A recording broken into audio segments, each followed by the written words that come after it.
आप लोग हमरा डेली मोशन चैनल पर भी जाई जा और वीडियोस के जरूर देखिए।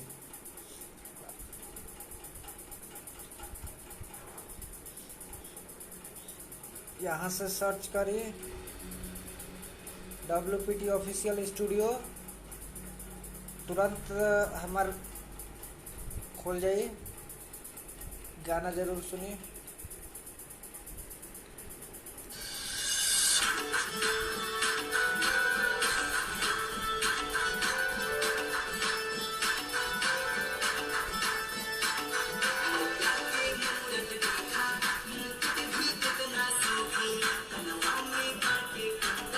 बहुत अच्छा ऐप बा डेली मोशन, आप लोग भी डाउनलोड कर लिए।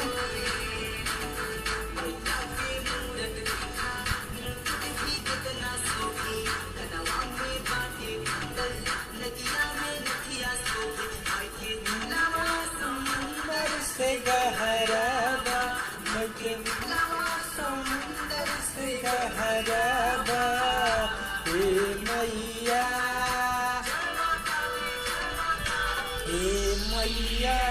रउआ पधवा के पहरा बा, हे मैया रउआ पधवा के पहरा बा।